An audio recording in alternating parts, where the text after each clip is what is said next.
Welcome back to the Deep Dive. Today, we are tackling something that I think haunts, well, pretty much everyone listening. Oh, yeah. It's that gap, that frustrating, massive canyon between who we want to be and, who we actually are on a Tuesday afternoon. It is the universal struggle. We all have this vision. We want to be fitter, more productive, kinder, wealthier. But the execution... That's where things usually fall apart. Exactly. And to figure this out, we are diving deep into Atomic Habits by James Clear. Now, I know what you're thinking. Oh, great, another self-help book telling me to make my bed. Uh-huh. But this isn't that. This is tactical. It's almost engineering. And to show you what I mean, I'm going to take you back to 2003. Let's talk about British cycling. This is one of my absolute favorite case studies in organizational psychology. It's the perfect primer for this entire conversation. It really is. So, context is key here. For about 100 years leading up to 2003, British cycling was tragic. I mean, truly mediocre. That's putting it mildly. Since 1908, they had won exactly one Olympic gold medal. One in a century. And the Tour de France. Forget about it. No British cyclist had ever won it. It was actually worse than just losing. The reputation was so bad that a top bike manufacturer in Europe refused to sell bikes to the team. I love that detail. They were literally afraid that seeing British riders on their gear would hurt sales. That is a special level of failure, when the bike shop won't take your money because you're bad for business. Right. But then in 2003, they hire a new performance director named Dave Brailsford. And Brailsford comes in with this philosophy that on the surface sounds underwhelming. He didn't promise a revolution. No, he called it the aggregation of marginal gains. Which is just a fancy way of saying. Let's not look for one thing that makes us 100% faster. Let's look for 100 things that make us 1% faster. And he was obsessive about this. I mean, sure, they did the normal stuff, redesigned the bike seats, rubbed alcohol on the tires for better grip, but then they went off the deep end. Oh, way off. They started testing massage gels to see which one led to faster muscle recovery. They hired a surgeon to teach the riders the proper way to wash their hands. To reduce the likelihood of catching a cold. Exactly, because if you catch a cold, you miss training days. And your performance dips by that fractional percent. Exactly. They even figured out which pillow and mattress led to the best night's sleep for each specific rider and hauled those pillows from hotel to hotel. My favorite, though, is the truck. The inside of the team truck, right? They painted it stark white. Now, that sounds purely aesthetic, but it was functional. It wasn't about style. It was so they could spot tiny specks of dust that might get into the bike gears and degrade the mechanics by a fraction of a percent. It sounds insane. It sounds like OCD. It sounds like obsession, but let's look at the timeline. Brailsford said if they committed to this strategy, they'd win the Tour de France within 5 years. That was the goal. He was wrong. He was wrong. They won it in 3. And then at the Beijing Olympics in 2008, just 5 years after being the laughingstock of the sport, the British team won 60% of the gold medals available. And 4 years later in London, they set 9 Olympic records and 7 world records. It was just total domination. And they didn't do it by finding a secret weapon or a new steroid. They did it by stacking tiny 1% improvements. That is the mission of this deep dive. We want to dismantle the myth of the overnight success. Yes. We want to look at the source material and understand the mechanics, the math, and the biology of how those tiny changes compound. Because we usually ignore small changes. Right, because they don't seem to matter in the moment. Exactly. That brings us to the math. Clear lays out a calculation early in the book that I think breaks people's brains a little bit. It's just so powerful. We all get compound interest with money. You invest, it grows, it compounds, but we rarely apply that logic to our own behavior. Right. The calculation is, if you can get 1% better each day for 1 year, you end up 37 times better by the time you're done. 37 times better. That is massive. But I think the flip side is actually more important and way scarier. The inverse. If you get 1% worse every day for a year, you don't just stay the same, you decline nearly down to 0. You end up at 0.03. That's the thing that gets me. A 1% decline is invisible. If I skip the gym today or if I eat a burger instead of a salad, nothing happens. I don't suddenly gain 10 pounds. The scale doesn't move. It feels like it doesn't matter. That's the trap. Clear uses this great analogy of a pilot flying from Los Angeles to New York City. Okay. Imagine you're on the tarmac at LAX.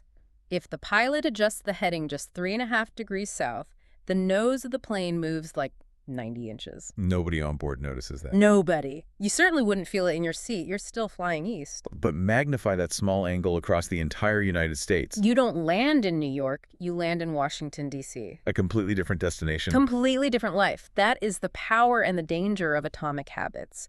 Tiny changes at the start lead to massive differences in destination. Okay, but here is where I have to push back a little. Because the math is logical, right? We get it. Yeah. But humans aren't spreadsheets. We have emotions. Of course. And the biggest emotion is frustration. You go to the gym for a week, you look in the mirror, and you look exactly the same. Right. You study Spanish for a month, and you still can't order a coffee. It feels like the math is lying to No, you. it does feel that way. Clear calls this the valley of disappointment, and this is where most people quit. I've been running for 2 weeks. I'm still out of breath. This is pointless. Exactly. To explain what's actually happening, Clear uses the ice cube analogy. Picture an ice cube on a table in a frozen room. The room is 25 degrees.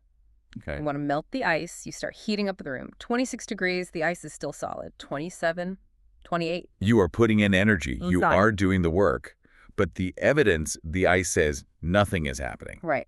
29, 30, 31. Still nothing. You are now 6 degrees hotter, but physically the ice looks identical. But then you hit 32 degrees. And it starts to melt. And it begins to melt. Now, here is the question. Was all the work you did heating the room from 25 to 31 degrees wasted? No, it was necessary. It was just invisible. It was stored energy. The breakthrough happened at 32 degrees, but it was the result of all the previous actions. This is the plateau of latent potential. That is such a key concept. Results are a lagging measure of habits. Exactly. Your net worth is a lagging measure of your financial habits.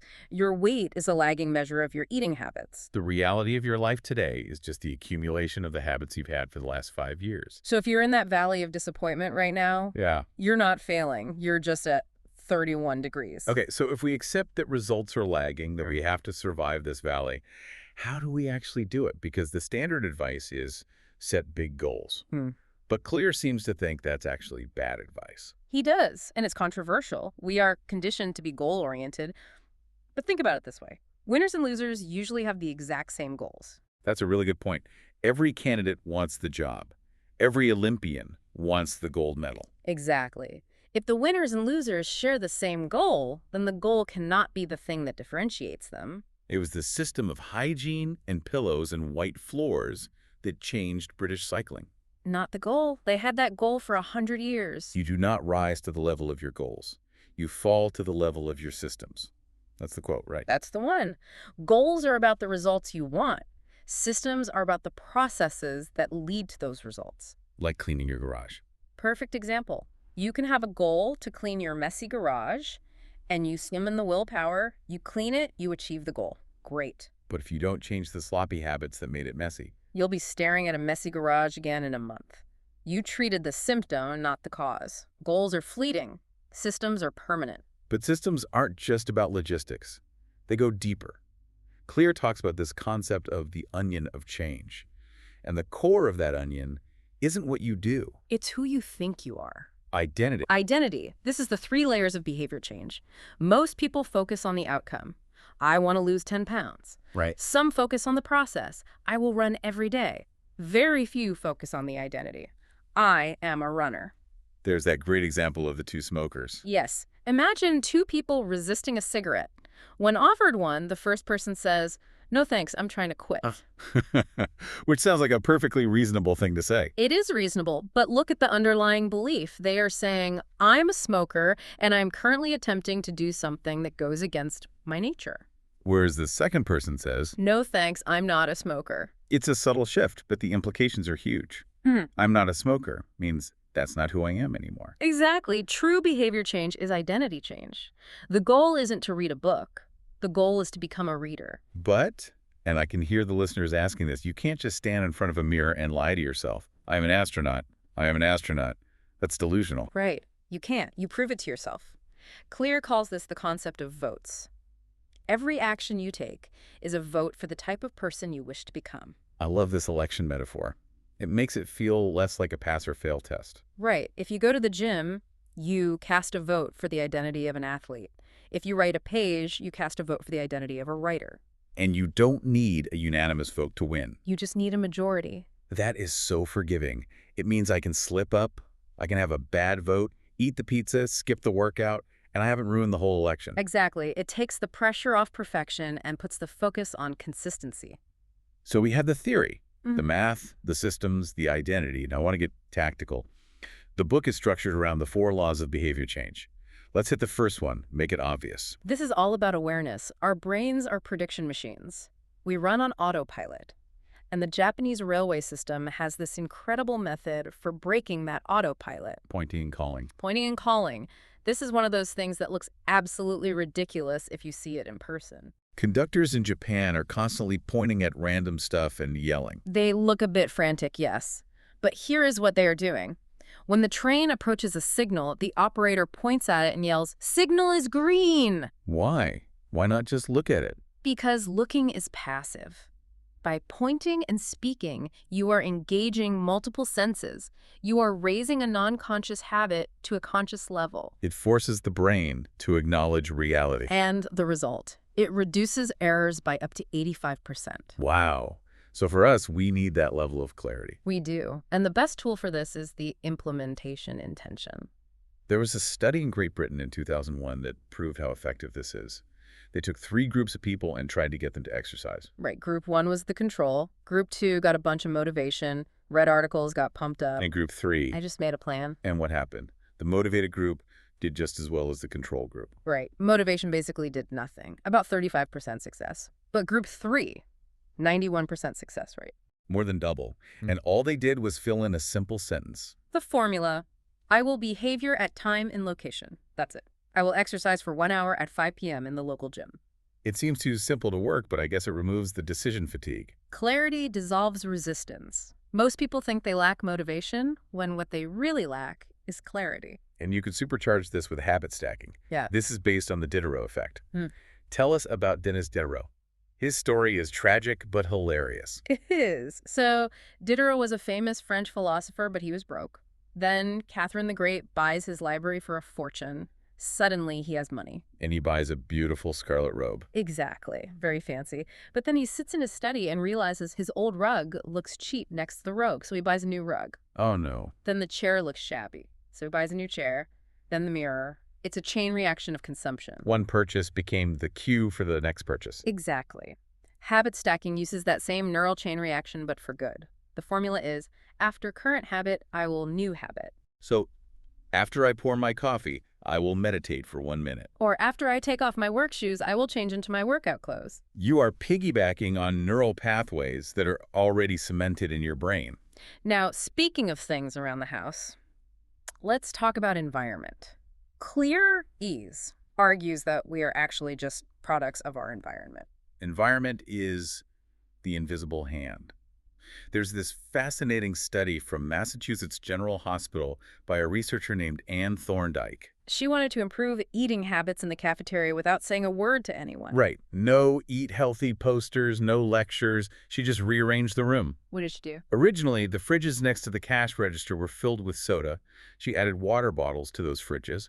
She also placed baskets of water near the food stations. Then what happened? Soda sales dropped by over 11%. Water sales shot up by 25%. People didn't suddenly decide to be healthy. They just drank the water because it was there. It was the path of least resistance. Behavior is a function of the person and the environment. If you want to eat more apples, don't hide them in the crisper drawer. Put them in a bowl on the counter. This idea that environment trumps willpower was proven in maybe the most dramatic way possible during the Vietnam War. It fundamentally changed how we understand addiction. So during the war, heroin use among soldiers was rampant. About 20% of U.S. soldiers were addicted. Which is a terrifying number. The government was panicking. They thought, okay, we are about to bring thousands of heroin addicts back to the suburbs. We're going to have a massive drug crisis. But here's the shocker. That crisis never happened. Never happened. When the soldiers returned home, 90% of them eliminated their addiction overnight. 90%. I mean, compare that to typical rehab success rates, which are not great. They are usually in the single digits. So why was this different? It's because the environment changed completely. Right. In Vietnam, the stress was constant. The cues were everywhere. But when they came home, the cues were gone. No jungle, no mortar fire, no heroin-using friends. They were teleported into a clean environment. So the lesson is, you aren't weak if you can't resist the cookie on the counter. You're just fighting a losing battle against your environment. Disciplined people don't have heroic willpower. They just design their lives so they don't need to use willpower. They make the bad habits invisible. Okay, let's pivot to the second law. Make it attractive. This brings us to seagulls. Herring gulls, Yeah. yes. This is from the work of Nico Tinbergen. He noticed that baby chicks would peck at a red dot on the mother's beak to get food. It was instinct. Simple enough. But then he built a fake beak, a piece of cardboard with 3 red dots, and the chicks went absolutely insane. They preferred the fake version. They ignored the real mother. They pecked at the fake beak because it was an exaggerated, supernormal stimulus, and we fall for supernormal stimuli all the time. Like what? Junk food. It's engineered to be sweeter, saltier, crunchier than anything in nature. Social media is a supernormal stimulus for social connection. Pornography is one for sexual instinct. They hijack our reward systems. They do. And the critical insight here is about when that dopamine hits. Dopamine spikes during the anticipation of the reward. It's the wanting that drives us, not always the liking. So the anticipation of scrolling TikTok releases dopamine before you even see a video. Exactly. So we can hack this using temptation bundling. You bundle something you need to do with something you want to do. There was that brilliant engineering student, Ronan Byrne. Yes. He knew he needed to exercise, but he really wanted to watch Netflix. So he hacked his stationary bike. What do you do? He wrote a program where Netflix would only play if he was pedaling at a certain speed if he slowed down. The show paused. The screen went black. The only way to see what happened next was to pedal harder. That is genius. He linked the want with the need. And you can do this in smaller ways. Only listen to your favorite podcast while you're folding laundry. Only get a pedicure while you're clearing out your email inbox. So let's bring this all together. We've covered a lot. We've got the 1% math, the idea that small changes compound invisibly. We've got the identity shift casting votes for who you want to be. We've got the environment designing your room so you don't need willpower. And we've got dopamine hacking bundling temptations to make hard things attractive. It feels like a toolkit for building a life, rather than just trying harder. That's the core message. If you are struggling to change, the problem isn't you. The problem is your system. I love that. It takes the morality out of it. It's not about being a good person or a strong person. It's about being a smart architect. If I could leave the listener with one final thought, it would be this. We spend so much time trying to change the person in the mirror. We try to be more disciplined, more motivated. But the source material suggests we should stop looking in the mirror. And start looking at the room. The room wins every time. The room wins every time. So what if you stopped trying to be a different person and instead just focused on building a different room? What if you stopped trying to resist the cookie and just made sure there were no cookies to resist?